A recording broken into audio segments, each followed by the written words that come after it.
welcome back, everyone. Just a quick reminder to scan the conference app so you can submit any questions you have, and also rate the speakers and the conference. We will now begin our panel discussion on regional collaboration for energy sustainability, moderated by Cleopatra Gitti, the founder of the Mediterranean Growth Initiative. Please welcome Cleopatra to guide this discussion. Thank you. Well, a personal thank you to you, Anna Vitalis and Intergas, for the invitation to moderate this panel of esteemed and very knowledgeable individuals, professionals, experts. We will discuss topics of energy and regional collaboration. I'll introduce the panel before I make my own remarks. Despina Panayotis-Theodosiou, CEO of Tototheo Global, formerly chair of the state-owned Electricity Authority of Cyprus, and former president of WISTA. Welcome, Despina. Professor Alexandros Charalambidis, Associate Professor at the Cyprus Technical Institute, member of the board of the Cyprus Electricity Authority. Welcome, Alexandros. Thank you. You have already met our panelists as speakers. Anna Goukidis Prokopiou, former Minister of Justice, President of Politia think tank, and expert on geopolitics and analysis. Charalambos Papadopoulos, Business Development Manager at Intergas Energy Solutions. And Nicole Finopoulou, lawyer and advisor, e.g. Sustainable Finance Expert. So in framing the discussion, I will share with you two data points that are developed by the Mediterranean Growth Initiative. I founded the Mediterranean Growth Initiative back in 2016, which is a data analysis platform to inform investors, policymakers, and analysts on the potential of the Mediterranean. We are the least connected region in the world. We are 500 million people, representing and producing 10% of global GDP, but only a quarter of our trade is intra-regional. This makes us extremely vulnerable. Anna very eloquently explained the dynamics of geopolitics that determine our region. But if you look at other regions in the world, Southeast Asia interconnected to China, South America to North America, we are Europe's frontline to Africa, but we are not meeting our potential, either because Europe is neglecting this part of its frontline, or because capital just leaps over the Mediterranean and moves to Africa. So our aim at the Mediterranean Growth Initiative is to give data evidence-based analysis on why the Mediterranean matters. So it looks a little complex, but basically what this chart says is that the sub-regions of the Mediterranean between themselves trade very little. We're actually moving into negative territory of trade. But the only part of the trade that strengthens is the EU Mediterranean with the EU Mediterranean. So the EU trade framework, rules, tools, financing is actually helping and enhances the EU Mediterranean rim more than the other regions. And this is the second data point. We talk about energy transition, but in fact, all the economies of our Mediterranean region are really entrenched into brown assets, either crude or oil or processed minerals. This is what we know to trade. I mean, economies of producing countries like Algeria, Libya, Egypt, to some extent Morocco, their economies are supporting the regimes or the way of life in North Africa, whereas consuming economies are still pegged on brown asset producing energy. So the good news is there is fantastic potential to interconnect and to transition, which is what we're going to talk about now. I will start with you, Ms. Thodosiou, if I may. You're in a sector and industry that is premised on data and technology. You have also served on the board of the Electricity Authority. What is the cost of remaining an isolated market? I mean, what are the risks? Where is the potential in an interconnected regional market? Thank you, Cleopatra. First of all, thank you for the invitation to be here today. I think this is a very important issue to be discussing about, especially here in Cyprus and especially with what's happening in our region. What is the cost of this isolation? I would say before we start talking about monetary cost, we should first talk about the cost of our security and of our ability to being a sovereign state in a region that is having many issues, and especially lately. Cyprus is the only, you mentioned that our region is not as connected. Actually, Cyprus is the only isolated country in the EU. There's no other example in the EU. Actually, the only island that we could compare ourselves to somehow is Hawaii. But even there, they're making more strides in making sure that they overcome this isolation. What's happening in our region, we saw what happened last night. And when I used to be the chairwoman of the EAC, some of the most difficult periods that I have serving on that board was when there was geopolitical tension and we were immediately affected. Cyprus was affected, even though we were not directly involved. The effect was so immediate and so severe on our country that it was very difficult to manage. And it continues to be as long as we're isolated. And that's why, personally, I was so surprised by all the discussions that we were having about the interconnector just a few weeks ago, because all these discussions were only based on the cost. And as I mentioned earlier, the cost is not only the monetary cost, it's not what you and I pay on our bill every couple of months. It's not only that. And that's important as well. Let me be clear about that. We're talking about energy poverty, and in some aspects, we even have that in Cyprus. I've seen it. We don't see it that clearly, but when you serve on boards of organizations like that, it's clear to you. But I think that should not go above the geopolitical aspect and the security aspect, and especially right now. In terms of going a little bit to the economics, as a country, we're heavily based on fossil fuels. And again, if something happens in the region or if something happens in oil-producing regions, then that's affecting us as well.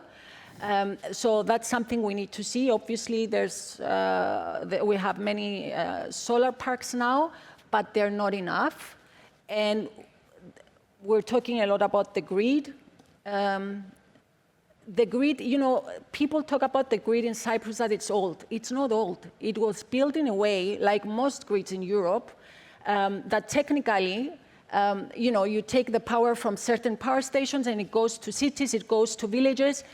Now it's different because most of those photovoltaic parks are built outside those villages, so it needs to go the other way. So it's a technical aspect. And if we don't have the interconnector, if we're not connected to neighboring countries, then it makes it more difficult to absorb this solar energy we're producing. We're more vulnerable to disasters. We saw what happened with Marie, for example, a few years ago. there's a lot of vulnerability if we're not connected. And yes, I'll go to the cost as well. It's costing us a lot. And unless we are connected to bigger markets and we can utilize those economies of scale, then I don't think we should be very optimistic about the pricing of electricity here in Cyprus. So obviously that's a huge aspect as well. Great, thank you. So the cost, this cost is not just having all our eggs in one basket. So we are isolated on one source of energy. It has cost on our competitiveness too as a market. And also, if we're not interconnected with other countries, the collaboration cannot flourish.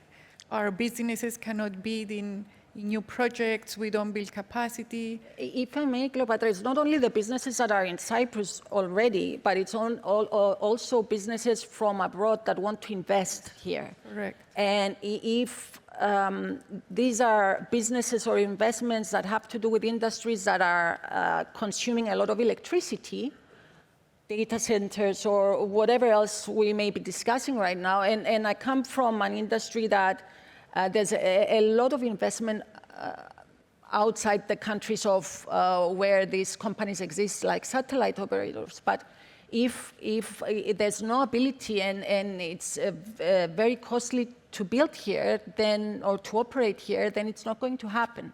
But again, not only that, we are part of the EU. We should carry our weight. It doesn't matter that we're a small country. We are an equal member of the EU. We should carry our weight. There's a strategy on the EU level that there's going to be a single market on energy, and we should be a part of that. Correct. Thank you. Thank you. So Professor Charalambidis, I come to you. You teach research and innovation, and you also serve on the board of Electricity Authority. So your focus on research and innovation, where do you see Cyprus moving towards an integrated model? Where is innovation? Okay, first, two things about me, so that thank you again for the invitation, but so much for the participants to understand where I'm coming from. I am not pessimistic, but I can see the problems and try to solve them. So I always tell all the problems that exist, not because I don't want things to happen, but so that we can solve it. And also, I don't care about the details. So we've heard before a bit about the laws and everything else, but okay, how do we actually do things? So when it comes to research and innovation, at the same time, we do a lot in Cyprus, but we don't do anything. And let me try and explain things. I agree with what Despina said.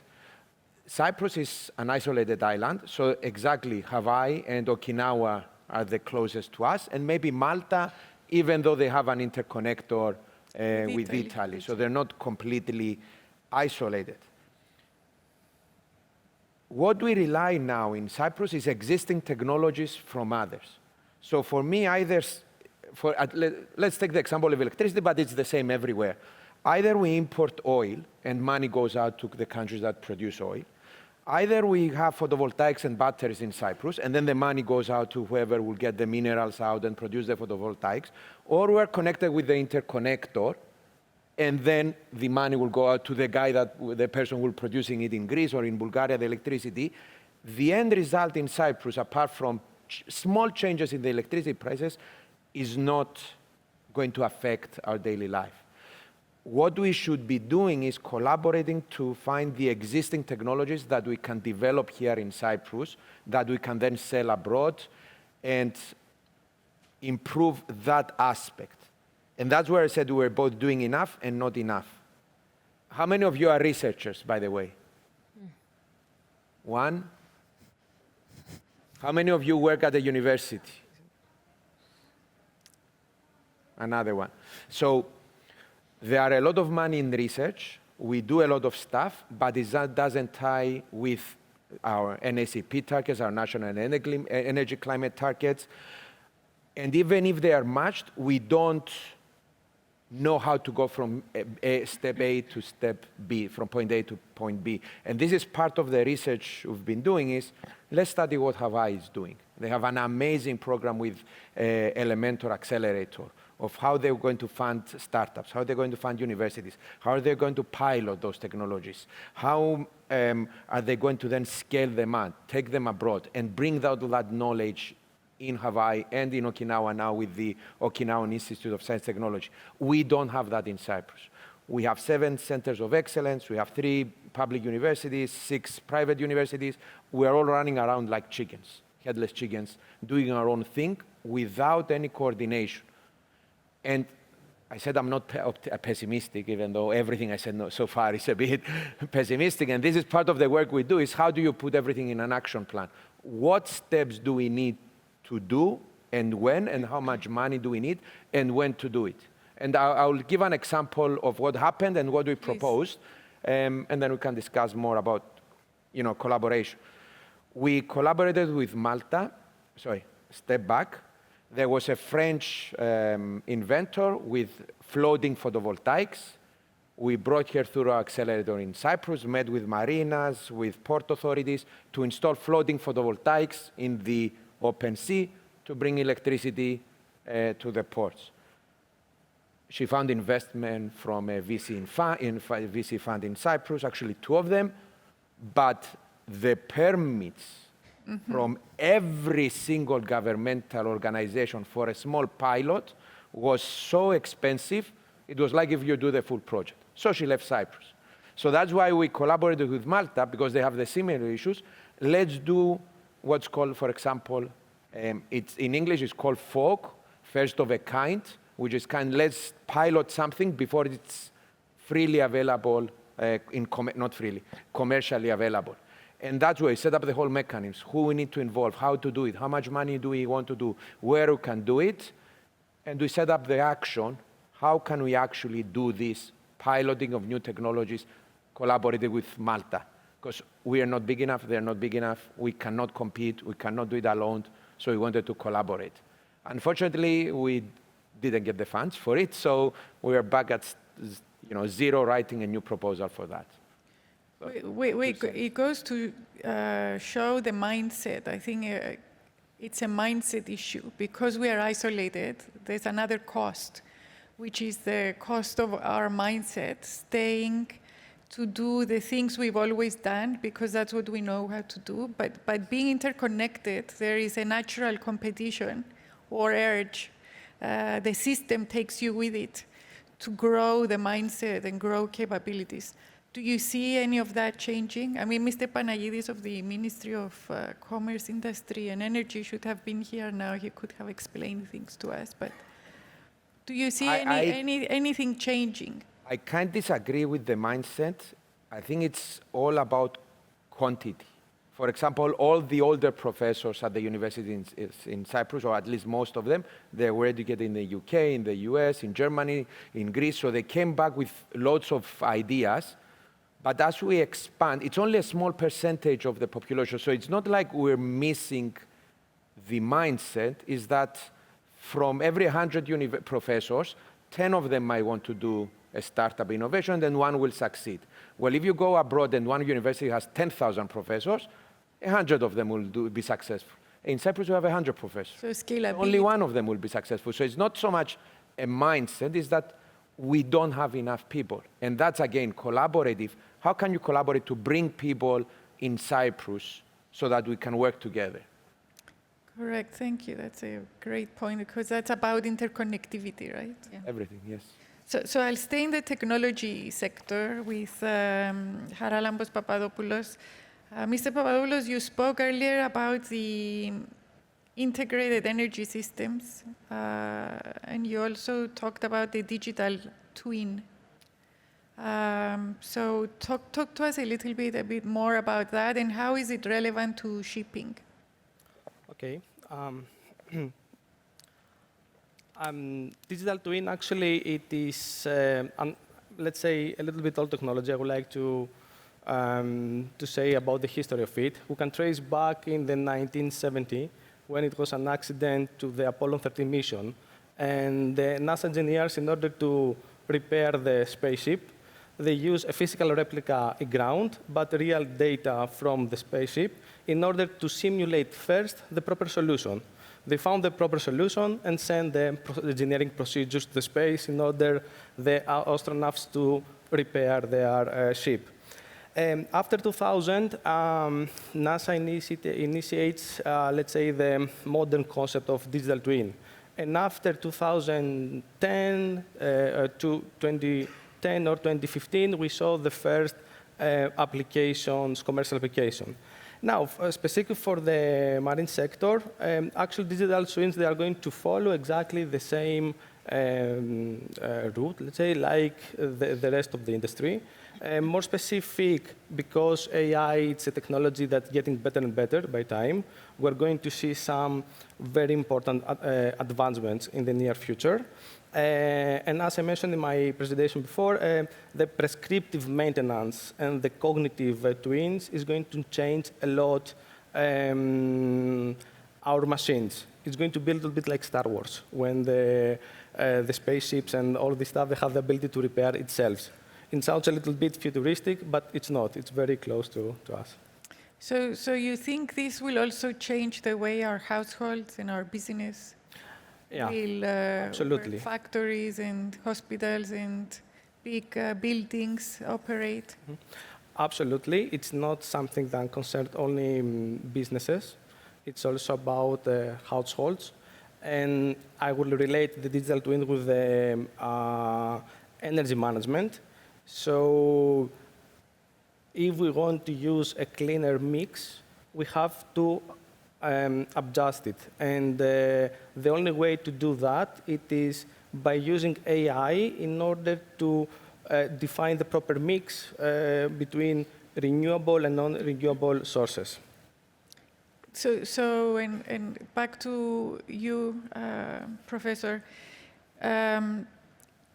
Before we talk about the big picture, like whether we interconnect or the one thing that I've learned about by talking to Charalambos earlier was that it's all about efficiencies first. So how we save, how we become more optimal in using energy. Do you see that a part of your research and your work at the university, or is it something completely different? No, efficiency is an important role. It depends on let's say the researcher itself. Sometimes they focus on better production of fuels. How can I produce the same thing more efficient? For example, Breakthrough Energy Ventures, a multi-billion fund from Boston, invested in cement factory in Ireland. How do you produce cement more efficiently with less energy? So it's not always let's find something completely new. You can start with the efficiency as well, bring everything down, and then produce. But a second point, I'm in favor of the efficiency where the public is not involved. And by that I mean I do not expect the public to change their habits and drive their car more efficient, to have the air conditioning at their home more efficient. They will continue doing it, so it will take a long time for them to change habits. It's much easier to focus on the industry and not force the industry, but the industry should be the leader, let's say, in the efficiency rate. Great, thank you.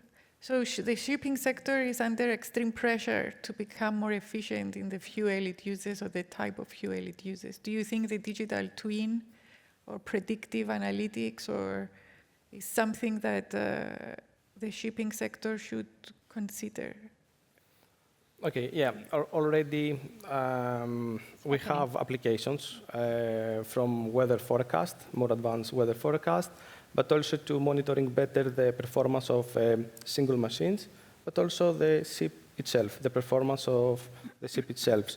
So already it's happening, and we're going to see more and more applications in the shipping industry. So the interconnectivity comes also from systems and methods and thinking and doing, looking at other sectors and applying them onto shipping. So it interconnects to your sector, Despina, correct?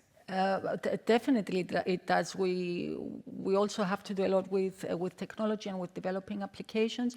And I always like to say how the space sector connects with the maritime sector so directly, and people are very surprised. But actually, the reason why we're able to have all these new technologies on ships and why we're able to have data from vessels and why we're able to monitor and be more efficient and building all those applications to become even more efficient is because of satellite communications.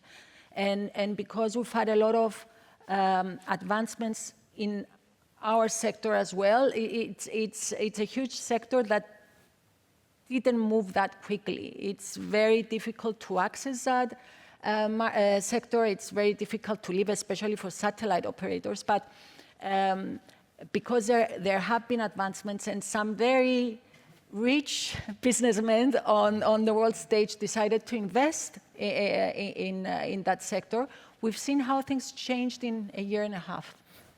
So it's a very exciting time for us because we see that or very close to whatever we can do on land, we can do it on ships.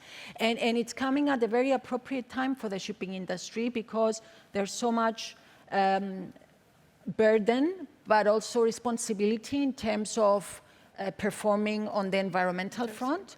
But also at the same time, let's not forget, the shipping industry, it's an industry with many companies for profit, and that's something we need to see. So we need to see how do they reduce their costs, how do they manage, in spite of all these new responsibilities that they have, the shipping companies, to make sure that they are that they can survive, because we so heavily, as the world, rely on them. Correct. So it's in our best interest to make sure that the shipping industry continues to be viable, and it remains so, but we obviously want it more efficient, that's for sure. Thank you. So I move to the money side of sustainable finance. Ms. Finopoulou, for all of this to happen and the transition to happen or the interconnectivity to happen, we need money. Banks are under considerable transformation in the way they assess risk because of the taxonomy you earlier spoke about, the green taxonomy, and weight is placed on higher risk if they are not environmentally or ESG governed, the businesses that banks lend to. So how do you see all these changes that everybody spoke about? Do you see sustainable finance being a tool to raising capital and whether it's lending from banks or private capital? Thank you. You're correct. Sustainable finance, I said before, is a tool that comes under the umbrella of ESG. I'll go a step back and I totally agree with what Despina said about and what Alexander said and what the efficiency. So you need the technology. And all together, it's all together in the same basket. So you have to be able to show efficiency. Because if you show efficiency, we're talking about efficiency, not time. Also, how you can support an idea, a product, then this is where the sustainable finance will come. For example, we said about innovation research. Innovation research, which is supported by ESG, which is environment, social, governance, which the education, let's say it as a whole, to be supportive of education, you need to have some funds, either from the banks, as you said, or from another investors. So it's sustainable finance. So what you have to present to the sustainable finance, to the people that they will give you that. So it depends what your product or what your efficiency, what you sell. Let's say what you sell. So it's true that now there's a lot of transformation, digital transformation, and so effectively the banks or the people that they drive the economy, they have to adjust. But for an organization to be able to go forward is to have to be able to support its product for its own and to have a vision. This is the idea. So how you go forward and how efficient is your product. And efficient, I'm not talking about time-wise, but what you can offer me. Why I select you? This is what they want to see. So Trade, the basic concept is trade in everywhere in the world. So it's transformation, not transition. So correct. So the it's about applications how, are very good, as Alexander said.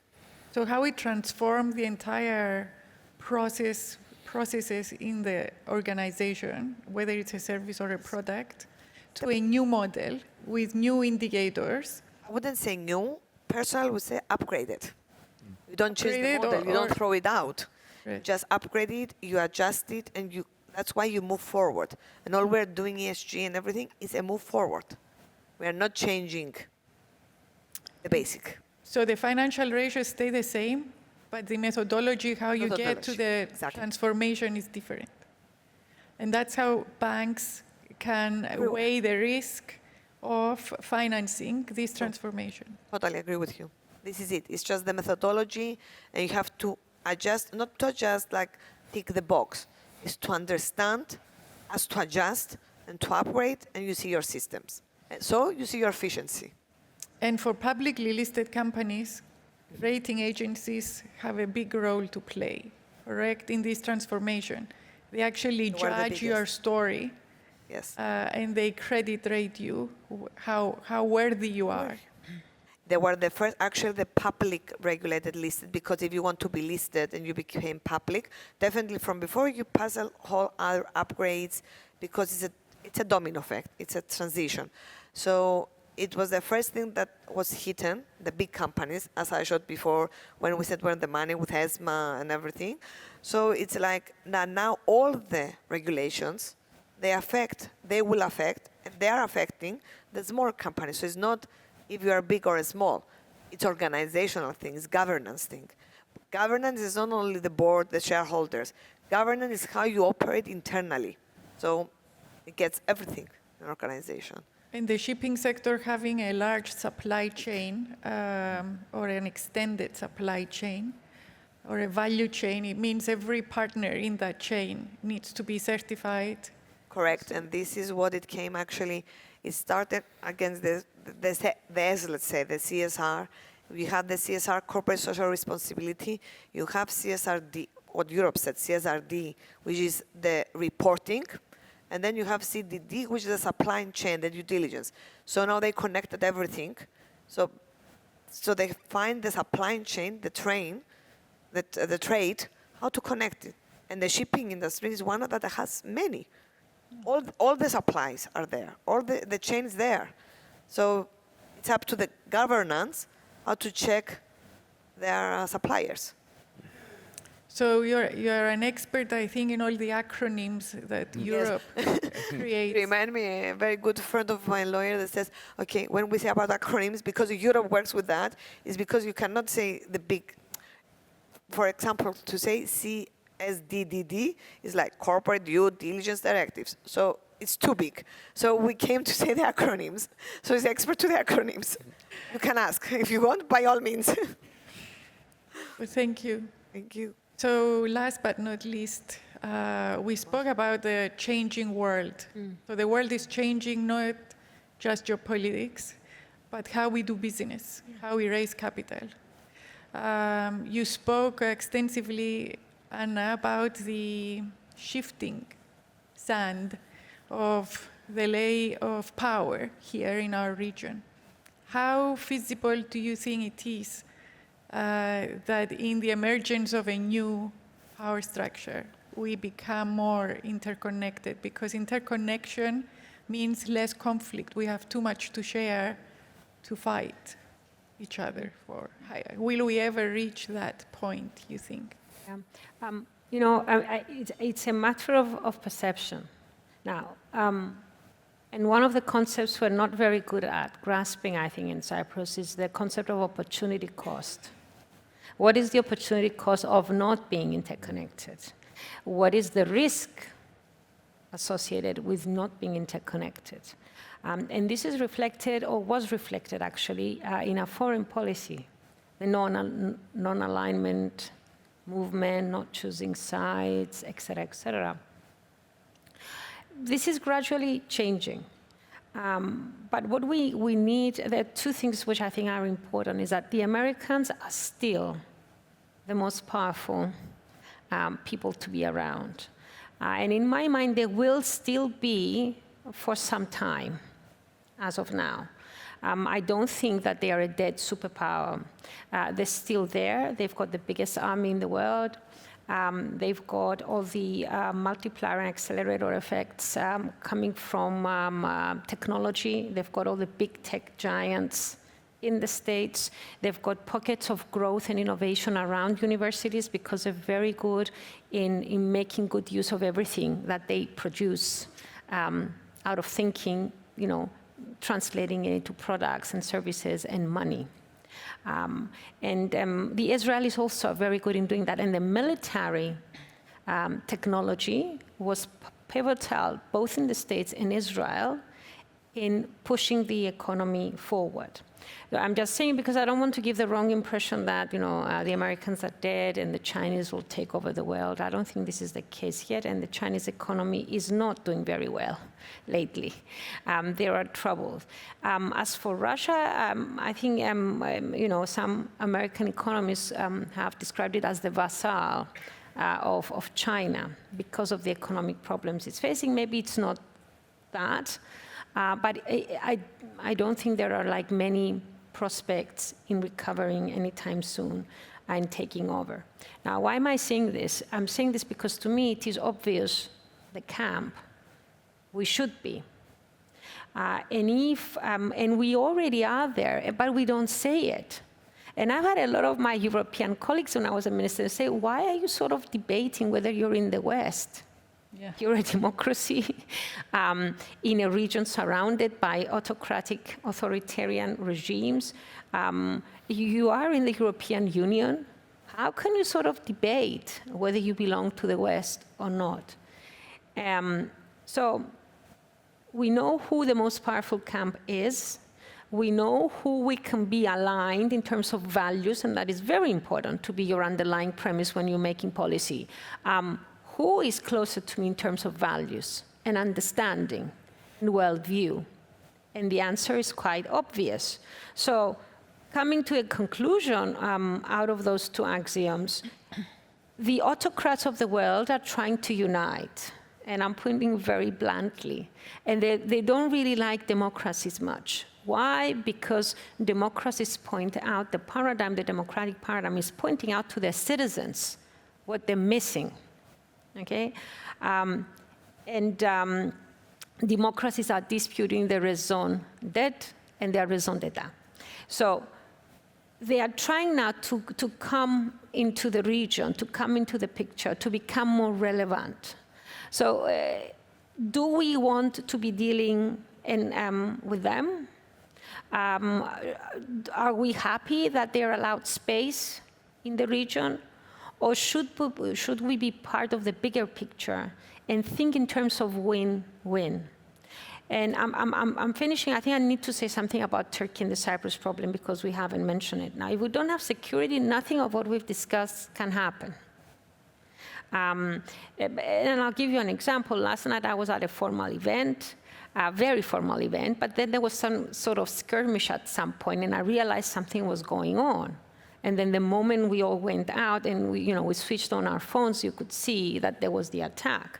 Now, by the time I got home, the price of oil had already gone up, and by this morning, the Israeli economy was downgraded. So the markets beat politicians to the ground, but on the other hand, the politicians affect how the markets behave. So if there is no security in Cyprus, how many of these companies that we've been talking about and how much of this innovation can take place? And who is our security provider? And there is only one security provider that I can think of that actually operates as such, and that is NATO. The European Union is not a security provider, is very good in making up acronyms, doesn't even have a solid foreign policy, hasn't resolved any issue in the region, in Europe, or even in Europe as such. And we need to see Turkey as a player, an important player in the region, which is not beneficial for us if it switches camps. Because I see people getting very worked up and happy about Turkey not wanting to be with the West, and Turkey not doing well with the European Union, and Turkey creating trouble with NATO and talking about Friends of Peace and BRICS and so on and so forth. Is that good? What kind of leverage can we have or our allies or partners can have on someone who is not in their camp, but is across the road from us and not next to us, even if we don't really like them that much. And they've been bullying us, to use a very kind word as to what is going on. So when we try to think about the Cyprus problem, I think we really need to stop thinking about all the nitty-gritty details of a constitution and the history and the Acheson plan and this and that, and we really need to move forward and see it as a security problem. How can it be resolved and provide a security framework for all the good things we want to do? Connectivity, research and innovation, financing, and all the rest. Only if we promote the solution of the Cyprus problem as a security solution. And that security solution cannot happen in isolation. It can only happen in the regional context. And it is quite obvious to me what needs to be done. And engagement, connectivity, interdependence are all keywords in talking when we talk about solutions and stop talking about problems. Great, thank you. You've summed it up. I think to that point, I should also add that our trade profile, the countries we trade with, does not yet even reach the point you're describing about sitting in the West. Because if you look at our trade profile, it's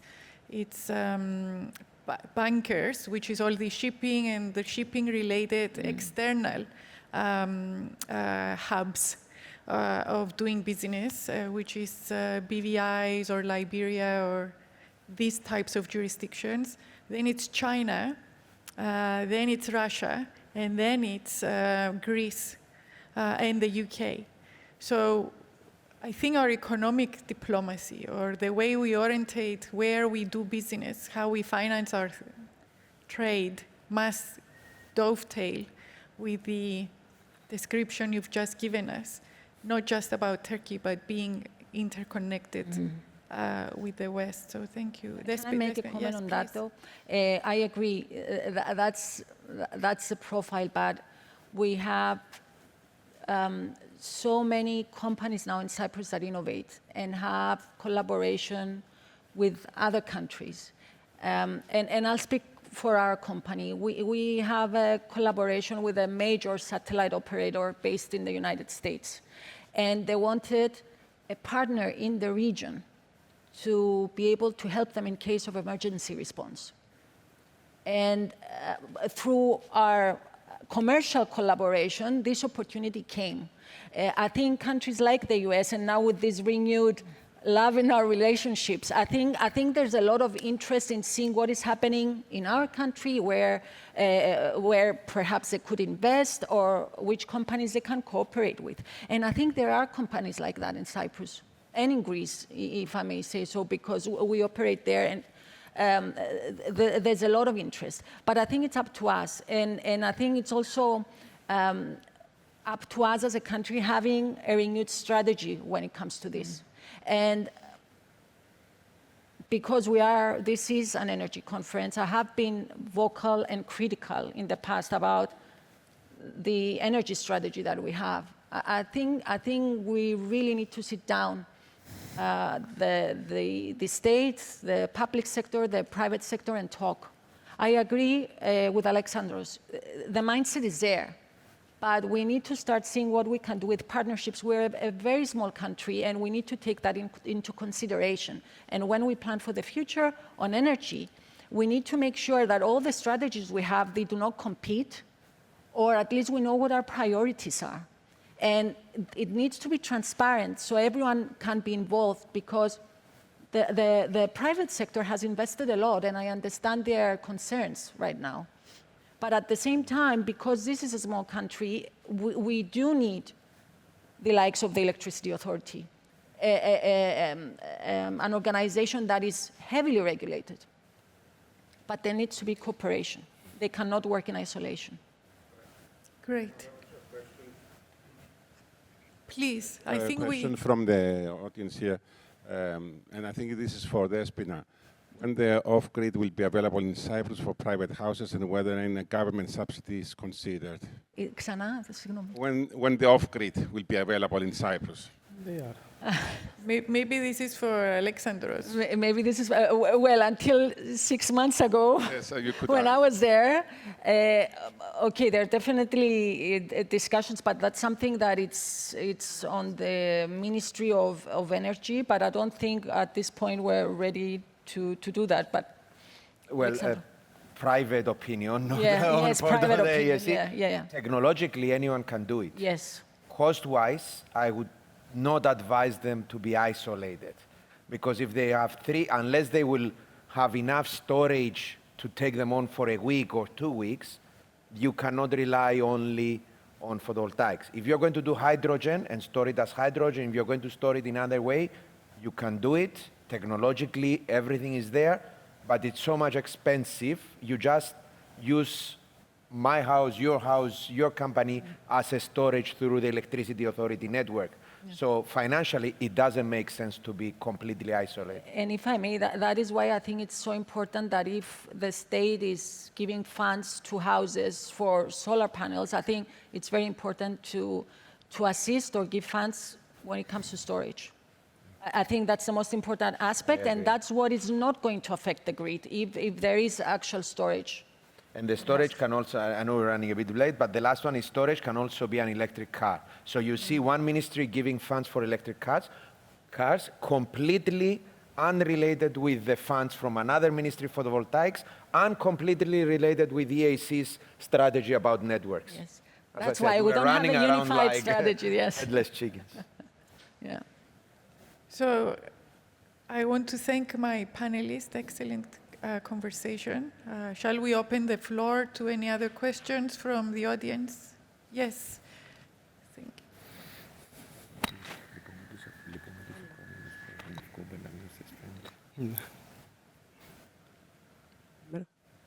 Wow, I don't think this is what we want. Not any boring stuff. Excellent panel, and I congratulate all of you. Anna, I've never met you personally before, but yeah, I am totally with you. What I have to say is I had the privilege to be in one of the research projects of Alexandros.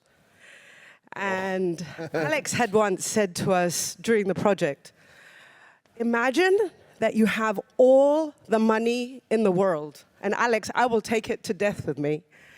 Imagine that you had all the money in the world and you could do whatever you want with that money. I will go to Anna and I will say, Anna, you mentioned NATO. And a few days ago, the new Secretary General took over, which apparently is a Dutch who goes well with America and Trump. And my question is to you, or to the whole panel. Yes, we're talking about regional collaboration, and the nearest regional collaboration that we have is Israel. And maybe the interconnector is for the benefit of Israel at the end of the day, and not for Cyprus. And at the end of the day, which country can Cyprus have actual regional collaboration apart from Greece, who apparently Greece, at the end of the day, is keeping her hands away from us? Anna, I have a question. Thank you. I think the question is towards you, but may I say, what if it's to the benefit of Israel? It's going to be to the benefit of Israel and to Cyprus and to Greece. I can answer this. Yeah, we can answer that, but I think this is a point that with interconnections, we share responsibilities, but we also share the benefits. So I would love if it's to the benefit of Israel, because that means that they have a stake in it. And especially our security. Especially, I was going to say, that's my personal opinion. I'm stopping, and I think it's for you. But I think it's to our benefit and to our country's security's benefit to be a part of this. Being isolated, I believe the cost is much greater, and I've seen it firsthand. Okay, just to say, Charalambos wants to contribute and Anna wants to say something. I don't know if any other panelists. Yeah. The question about if it is beneficial only for Israel, we mentioned before the energy mix between renewable and non-renewable sources. So in the case that we don't have renewable energy sources in Cyprus, the only way is to burn fossil fuels. If we have the interconnector, we can use electricity that is produced for more friendly or renewable resources in Greece or in other parts of the region.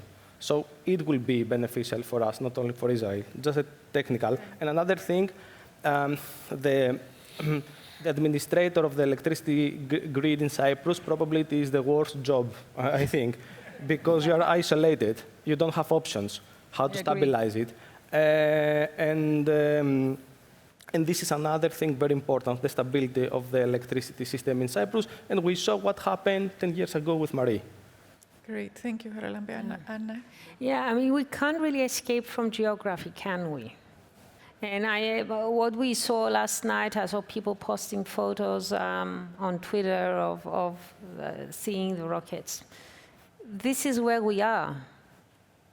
And I do not necessarily see everything in zero-sum game concept.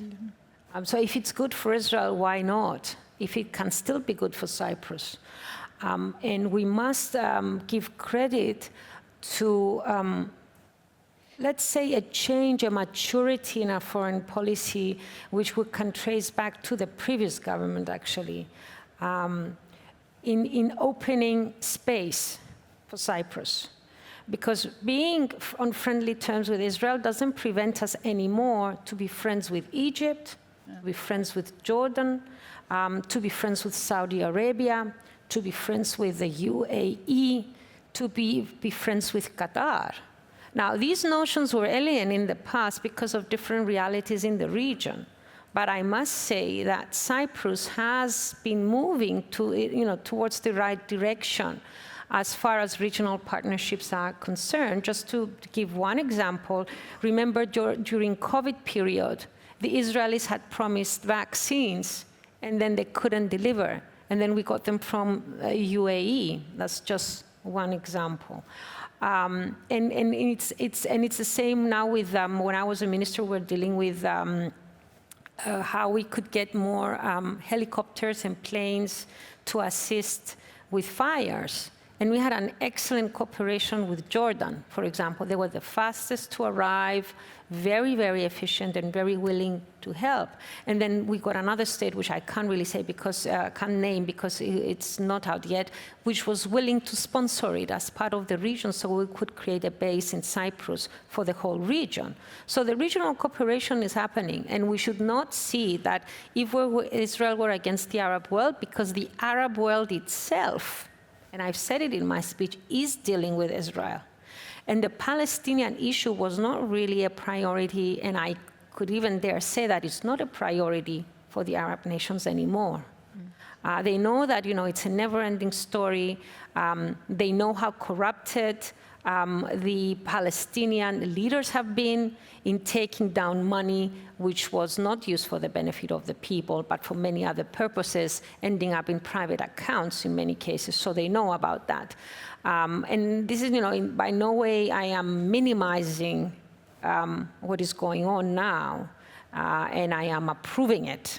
But I'm just saying, in terms of realpolitik, the Arab nations themselves understand the realities of the region. And as I've said before, if you follow the money, you see that after the Abraham Accords, we see that the trade is gradually moving up between them and Israel. Great. I think we have time for one more question, and then we have to close the panel. One, two. Yeah. Good morning, everybody. It was a lovely discussion. And my first question is regarding this electricity. I've been in this beautiful island since 2011, and nothing much has changed. There is no private company, no private grid has entered. What we have seen all over the world, when there is a private company, efficiency kicks in automatically. I mean, the survival, Darwin's theory, the survival of fittest. So why don't we think on that terms? Why don't we have a private company's participation in generation, in transmissions of electricity?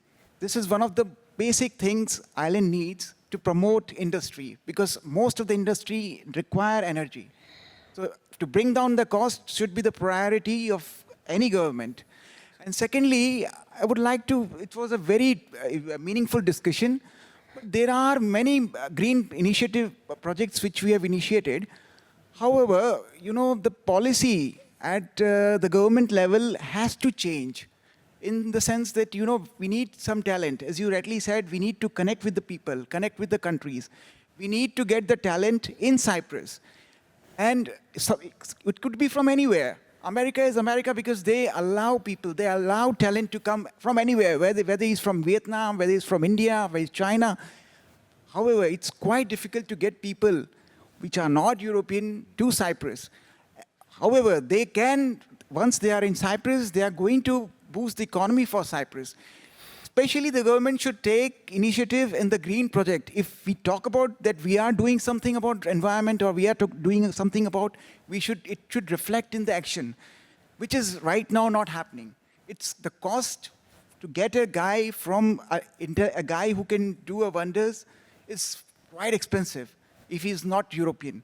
So I would really ponder, I always think, why we don't put some, we identify the areas where the Cyprus can do wonders. And one thing is research. People are beautiful, they are intelligent, so why don't we have some research-oriented policy at the level where we can, we can use that and get the people in Cyprus. And incentive for the companies or those who are doing research. Thank you so much. Thank you. Thank you. Shall we share a little bit? Please go ahead. Because I want to make something clear. There are private companies right now, but we are in a transitional market. So it's not the monopoly that everyone is saying. There's a transitional market right now, and there are many private companies that generate power, but it's mainly solar and wind. And also there's a private company that is building a natural gas generation unit, a separate one to the one that the EAC is building. As it pertains to transmission, yes, that's state-owned. It belongs to the EAC, and there's no private sector there. But I just wanted to make that distinction because, indeed, we are in transition. The market should have already opened, but it hasn't. And I think that's another point why we really need to be interconnected.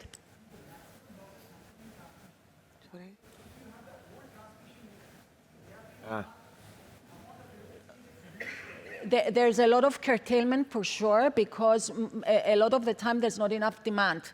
So a lot of the transmission system operator, as you said, has the most difficult job. He needs to decide when there's going to be curtailment, and lately there has been. And again, that's where the interconnector could come in and assist with that and make sure we don't lose so much power. But the market is...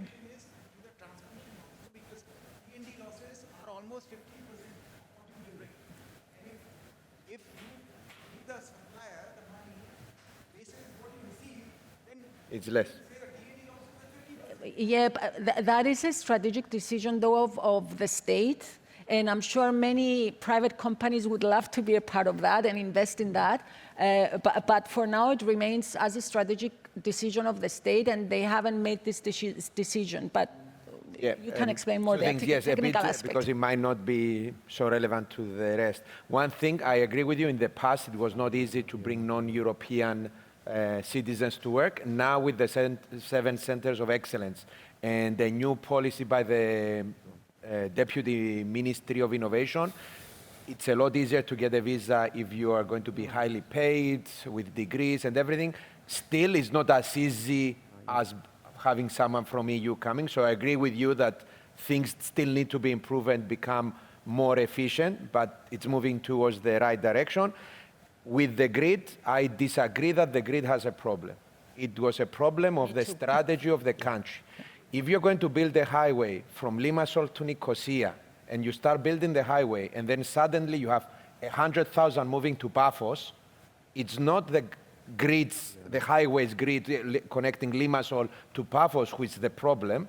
The problem is that there was no strategy. There was no where to special put, planning no policy special at all. planning, no collaborating. For example, one of the problems now is how to connect Ergates, like outside of Nicosia, to Nicosia, because we need more capacity. And when I asked, why don't we fund data centers to go to Ergates so you don't have to transfer the energy to Nicosia? And it was like, but that's another ministry's job. But we don't have this direction, but we have to do this, but we have to do that. And at some point, it fails. Not because the grid has a problem, but because there's no, let's move out of our position, look the strategy, collaborate, and actually then bring it back I down. think it's the way the government operates itself, its own governance. It's everywhere. model. It needs It's not to- only Cyprus, it's everywhere. It needs to change. You know, some countries have made an effort. I worked in Greece, and Greece has made a shift to a matrix model. That's how the prime minister operates in terms of a team that crosses ministries. But, and some other countries have done the same because the world changes and the way we need to work change. But that's another big chapter for another big discussion. I'd like to thank everybody and the audience for making this a lively panel. Thank you.